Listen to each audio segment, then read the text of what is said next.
تم جس راستے پر چل رہے تھے اصل تمہاری منزل مدینہ طیبہ ہے، تمہارا سفر حضور پاک کے قدموں تک پہنچنا ہے، لیکن ایرا غیرہ آتا ہے اور تمہیں کسی دوسرے ٹریک پر ڈالتا ہے اور تم چل پڑتے ہو اس کی بات پر۔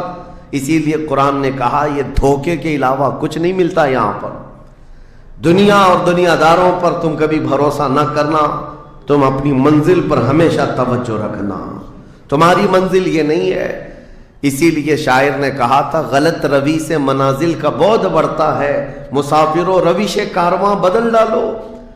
تم ٹیڑے میڑے چلتے رہو گے تو منزل لمبی ہو جائے گی، فاصلہ دور ہو جائے گا، اس لیے چلنے کا طریقہ بدل ڈالو، تمہارا سفر آسان بھی ہو جائے گا اور منزل جلدی پہنچ جاؤ گے۔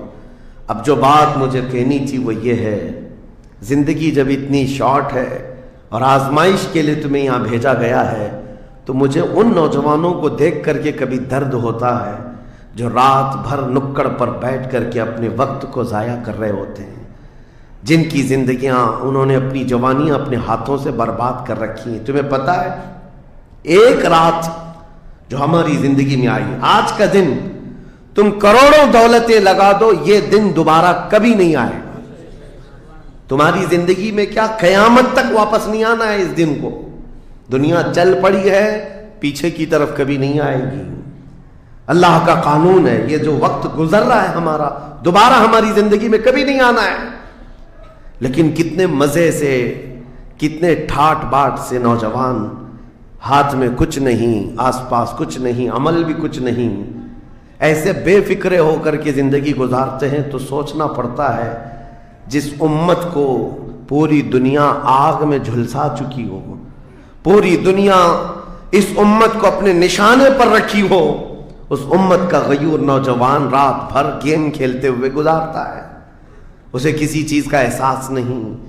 مجھے بتاؤ کیا ہماری کیفیتیں ایسی نہیں ہو گئی ہیں جیسے برائلر چکن ہوتے ہیں، فارم مرغیاں ہوتی ہیں، ان مرغیوں میں سے قصاب کسی کو بھی پکڑتا ہے کاٹتا ہے، دوسری مرغیاں تو چرنے میں مصروف رہتی ہیں، کوئی آواز نہیں ان کی، ایک مرغی کٹی دوسری مرغی کٹی، وہ کٹتی چلی جاتی ہیں، باقی مرغیوں کو کسی چیز کا احساس نہیں۔ کیا یہ زندگی گزارنے کے ایسے طریقے نہیں ہو گئے؟ آج ہمیں روز اٹھنے کے بعد ایک نیوز پہنچائی جاتی ہے کہ تمہیں کاٹا گیا، تمہیں مارا گیا۔ نہ جانے ہم کتنی مسجدوں کے مینار گرتے ہوئے دیکھ رہے ہیں، کتنے اولیاء کاملین کے مزارات کو جلا کر خاک کرتے ہوئے دکھائے جا رہے ہیں، اور ہمارے امت کے ساتھ ہی نہیں بانی اسلام کی عزت کے ساتھ مذاق، یہ روزانہ نہیں چل رہا ہے۔ یہ تمام حالات کے بعد اب مجھے فکر اس بات کی ہوتی ہے، میاں جب ہمارے گھر میں جنازہ رکھا ہوتا ہے تو ہم کھانا تک نہیں بناتے چولہے پر گھر کے اندر، اور جب امت پر ایسے حالات گزر رہے ہوں تو کیا اس نوجوان کو یہ زیب دیتا ہے کہ وہ عیاشی میں رات گزارے؟ کیا اسے یہ زیب دیتا ہے کہ وہ نکڑ پر بیٹھ کر پوری رات کو تباہی کے اڈے پر گزارے؟ تمہارے ہاتھ میں تاش کے پتے، تمہارے ہاتھ میں شراب کی بوتلیں کیسے آ گئیں؟ یہ امت وہ ہے، تمہیں میں بتاؤں، جنگ تبوک ایک جنگ ایسی ہے حضور پاک صلی اللہ تعالی علیہ وسلم کی زندگی پاک میں 900 کلومیٹر کا فاصلہ ہے مدینہ طیبہ سے۔ ہوا یہ تھا کہ ایک صحابی رسول حضور صلی اللہ تعالی علیہ وسلم کے قاصد بن کر جا رہے تھے، اور بیچ راستے میں ایک عیسائی بادشاہ کے گنڈوں نے اس صحابی رسول کو گرفتار کیا اور ان کو ٹکڑے ٹکڑے کر قتل کر دیا۔ موب لنچنگ اس زمانے میں بھی ہو رہی ہوتی۔ یہ خبر جیسے ہی مدینہ طیبہ پہنچی، وہ لوگ ایسے نہیں تھے کہ انا للہ پڑھ کر خاموش ہو جاتے ہیں۔ صحابہ کرام کا جم غفیر مدینے میں جمع ہوا، عرض کیا یا رسول اللہ صلی اللہ علیہ وسلم آپ کا حکم کیا ہے؟ نبی کریم صلی اللہ تعالی علیہ وسلم نے صحابہ کرام کو بھیجا، اس میں سپہ سالار کی تعداد کئی صحابہ کی تھی، اور جب یہ لشکر جرار مدینہ طیبہ سے نکلا 900 کلومیٹر دور چل کر کے گئے، اور وہاں جا کر کے جن لوگوں نے حضور کے ایک غلام پر ہاتھ اٹھایا تھا ان کے بخیے کھڑا کر دیے، اور ان کو الٹ پلٹ کر کے آئے اور لوگوں کو یہ میسج دیا تھا کبھی حضور کے غلاموں کی طرف چھیڑ خانی نہ کرنا ورنہ پورا مدینہ باہر آ جائے گا۔ یہ یونٹی، یہ اتحاد، ان کے اندر یہ احساس میرے آقا صلی اللہ تعالی علیہ وسلم نے پیدا کر رکھا تھا کہ کل مؤمن جسد واحد. حضور صلی اللہ تعالی علیہ وسلم نے فرمایا کہ پورا جتنے مومن ہیں وہ سب ایک جسم کی طرح ہیں، ایک جسم کی طرح ہے. اذا اشتکى عضو تداعى له سائر الجسد بالسهر والحمى، جیسے ایک پارٹ کو اگر درد ہوتا ہے تو پورے جسم میں بخار آتا ہے. مومنوں کی کیفیت یہ ہونی چاہیے، لیکن احساس دھیرے دھیرے ختم ہوتا چلا گیا. آج ہماری پستی کا ایک سبب یہ بھی بتایا جاتا ہے، جس کو شاعر نے کہا تھا قوت فکر و عمل پہلے فنا ہوتی ہے جب کسی قوم کی شوکت پہ زوال آتا ہے. سوچنے سمجھنے کی صلاحیت پہلے ختم ہو جاتی ہے. آدمی سوچتا نہیں، سمجھتا نہیں، بس اپنے وقت کو ضائع کر رہا ہے، برباد کر رہا ہے، بیٹھا ہوا ہے، گپیں لگا رہا ہے. میں آپ کو بتاؤں، ہماری عمروں کا احتساب ہونا چاہیے. ہماری زندگی کو گن کر کے دیکھیں کتنے سال کے ہیں ہم. 25 سال، 30 سال، 35 سال، 40 سال، اور اس کے بعد گنو ہم سے کیا ہو سکا ہے اس دنیا میں. ہم اس دنیا میں کیا کر چکے اب تک؟ ہم سے کچھ نہیں ہوا. اگر تاریخ میں آپ کو بتاؤں میرے عزیزو، آپ کو پتہ ہے اس ہندوستان کی سرزمین پر سب سے پہلے لشکر اسلام کی سپہ سالاری کرتے ہوئے آنے والا ایک نوجوان محمد بن قاسم 10,000 کا لشکر لے کر عرب سے آیا تھا اور پرچم اسلام لہرایا تھا. تاریخ میں آج بھی رقم ہے. اپنے پنڈتوں نے بھی اس تاریخ کو لکھا ہے. ہاں، پنڈتوں نے بھی لکھا ہے. اور یہ محمد بن قاسم 10,000 کی سپہ سالاری کے ساتھ ہندوستان میں آ کر اسلام پھیلایا. عمر کیا تھی؟ صرف 19 سال کی عمر تھی. 19 سال کی عمر میں یہ عظیم کارنامہ انجام دینے والا، انہوں نے اپنی عمر کا صحیح استعمال کیا، اپنی ایج کو برباد نہیں کیا، ضائع نہیں کیا. طارق بن زیاد، جس کا یورپ بھی قائل ہے، جبل الطارق آج بھی ایک مقام ہے یورپ میں جس کو جبرالٹر کہا جاتا ہے. یہ حضرت طارق بن زیاد کے نام سے ہے. یہ پہلا سپہ سالار ہے جس نے پوری دنیا کے سامنے وہ عزم پیش کیا تھا. یورپ کی سرزمین پر جب کشتیاں لے کر پہنچے تھے یہ مومنین کی تعداد، وہ طارق بن زیاد ہی ہے جس نے پوری کشتیوں کو آگ لگا دیا تھا. کہا تھا کہ ہم پیچھے مڑ کر جانے والوں میں سے نہیں ہیں. جتنے ساتھ آئے تھے سمندر پار کر کے، کشتیوں کا سفر تھا، کشتیاں لکڑی کی بنی ہوئی، آگ لگا دیا اور کہا اب اس عزم کے ساتھ اترو، یا تو ہماری قبر بنے گی یا تو ہمارا جھنڈا لہرائے گا. میرے عزیزو، عمر 22 سال کی تھی. طارق بن زیاد، اور ایک دو نہیں، میں تمہارے سامنے مثالیں رکھوں. ہندوستان کی سرزمین پر ایک ولی کامل کی آپ کو میں تاریخ اگر بتاؤں، جو سرکار سیدنا غریب نواز رضی اللہ تعالیٰ عنہ سے بھی 200 سال پہلے اس ہندوستان کی سرزمین پر تشریف لائے اور اسلام کی خاطر لڑتے لڑتے شہید بھی ہو گئے، اور جن کا لقب سلطان الاولیاء ہے، سیدنا سالار مسعود غازی رحمۃ اللہ علیہ. ان کے متعلق یہ فرمایا گیا وہ سلطان الاولیاء ہیں، ہندوستان کے اولیاء اکرام کے بادشاہ کی حیثیت ہے. سرکار غریب نواز سے بھی پہلے آئے، لیکن ان کی عمر ان کی شہادت کے وقت 19 سال کی تھی. صرف 19 سال کی عمر میں وہ مقام عظیم پا لیا. ہماری تو زندگی کی عمریں پتہ نہیں کتنی چلی گئیں اور ہم میں سے کوئی کارنامہ نہ ہو سکا. کارنامہ نہ صحیح، زندگی گزارنے کا سلیقہ بھی نہیں آ سکا. کارنامے نہ ہو تو الگ بات ہے، لیکن مسلمان تو بن جاتا کوئی. عزیزان گرامی وقار، میں آپ کو ایک بات بتا دوں، جو زندگی ملی ہے کچھ ایسا کر جاؤ کہ تمہاری تاریخ رقم ہو جائے، ورنہ قبرستان جا کر کے دیکھنا، وہاں تو لکھے ہوئے کتبے بھی مٹ گئے. قبروں میں کون سویا ہے ان کو بھی لوگ فراموش کر چکے، بھول گئے، سب بھول گئے. لیکن کچھ ہستیاں ہیں جو ہمیشہ آباد رہتی ہیں. یہ وہ لوگ ہیں جنہوں نے اس روئے زمین پر اپنی ذات کے لیے نہیں، اللہ کی رضا کے لیے جیا کرتے تھے. کس نے اس دنیا میں تمہیں ملوث کیا ہے؟ یہ وہ قوم ہے جو قیصر و کسریٰ کو گھٹنے پر لے آئی تھی. یہ وہ قوم ہے جس نے دریائے دجلہ میں گھوڑے دوڑا دیے تھے. یہ وہ قوم ہے جس نے افریقہ کی جنگلوں میں بھی اذانیں دی تھی. یہ وہ قوم ہے جس نے یورپ کے کلیساؤں میں کلمہ توحید کو بلند کیا تھا. لیکن آج اسی قوم کی حال یہ ہے کہ دنیا ہر گھڑی ہمارے اعمال کو نشانہ بنا کر کے ہمیں ڈیگریڈ کرتی جا رہی ہے. سمجھ جاؤ میرے عزیزو، کب تک اس زندگی کا اس طرح سے چلے گا؟ کیونکہ میرے آقا صلی اللہ تعالیٰ علیہ وسلم کو آج آپ کے سامنے میں یہ بات رکھتا ہوں. حضور اکرم صلی اللہ تعالیٰ علیہ وسلم کو آپ کیا سمجھتے ہیں؟ اپنی قبر انور میں وہ زندہ ہیں؟ ہم تو سنی ہیں. حضور اکرم صلی اللہ تعالیٰ علیہ وسلم اپنی قبر پاک میں زندہ ہیں. لیکن یہ بات بھی سمجھ کے چلو، حضور نے فرمایا ہر جمعرات کو میری پوری امت کے اعمال میرے پاس پیش کیے جاتے ہیں. تم میں سے، ہم میں سے، سب کے اعمال ہر جمعرات کو حضور کے پاس فرشتے سناتے ہیں. فلاں بن فلاں نے ہفتہ بھر یہ کام کیا ہے. حضور فرماتے ہیں اگر برے اعمال پیش ہوتے ہیں تو مجھے غم ہوتا ہے، میں استغفار کرتا ہوں اللہ کی بارگاہ میں، اور اچھے اعمال آتے ہیں تو شکر بجا لاتا ہوں، اس کے لیے دعا کرتا ہوں.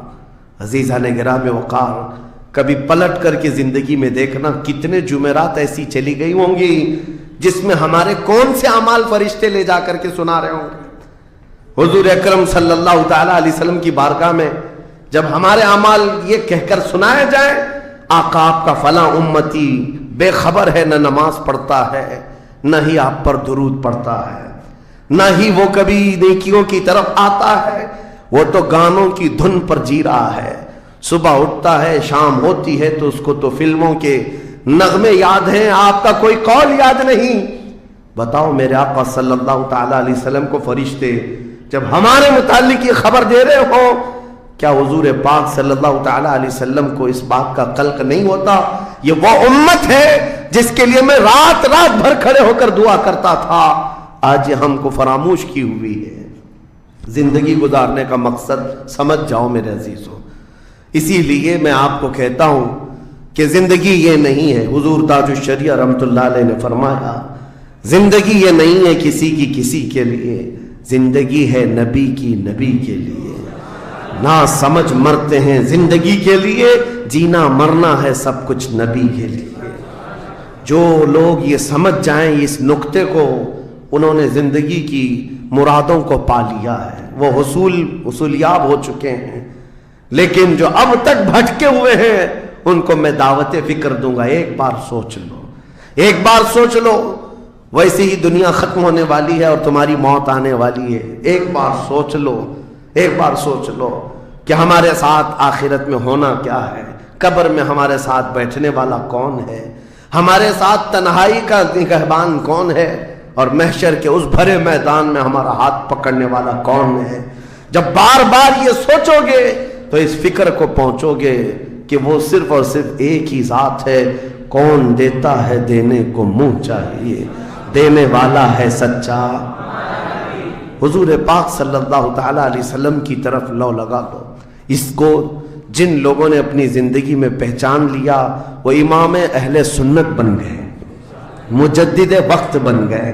اعلیٰ حضرت امام اہل سنت فاضل بریلوی رحمۃ اللہ تعالیٰ علیہ کے متعلق ایک بات میں آپ سے کہوں، وہ بڑے عالم تھے، بڑے فقیہ تھے، بڑے محدث تھے، اور بہت سارے علوم پر انہیں مہارت تامہ حاصل تھی، سب اپنی جگہ پر. لیکن یہ سارے علوم نے مل کر اعلیٰ حضرت کو اعلیٰ حضرت نہیں بنایا. ان کو اعلیٰ حضرت بنانے والی چیز حقیقت میں عشق رسول ہے. حضور پاک صلی اللہ تعالیٰ علیہ وسلم سے بے انتہا لگاؤ یہ مقام پیدا کر دیتا ہے. یہ مقام، ورنہ عالم تو بہت سارے، کتابیں لکھنے والے بھی بہت سارے، لیکن جس نے عشق کی بولی بولی دنیا اس کو پہچاننے لگ جاتی ہے، دنیا اسے پہچاننے لگ جاتی. زندگی کا مقصد وہ سمجھ گئے کہ ان کی غلامی کرنے میں ہی یہاں پر عروج و ترقی ہے. اسی کو خانوادہ اعلیٰ حضرت سے ان کے پوتوں تک بھی یہ فکر پہنچی. تاج الشریعہ نے فرمایا بلحوثن سیم و زر کی بندگی اچھی نہیں، ان کے در کی بھیک اچھی، سروری اچھی نہیں.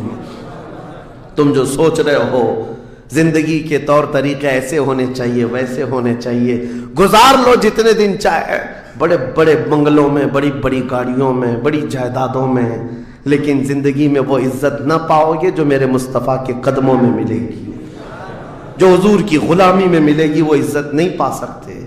عزیزان گرامی وقار، نبی کریم صلی اللہ تعالی علیہ وسلم کے ان صحابہ کو دیکھتے ہیں جنہوں نے زندگی کو ضائع نہیں کیا، ایک پل بھی ضائع نہیں کیا۔ آج میں آپ کو اسی لیے کہہ رہا ہوں موت آنے والی ہے، اس سے پہلے ایک وقت بھی، ایک لمحہ بھی ضائع ہونے مت دینا، برباد ہونے مت دینا۔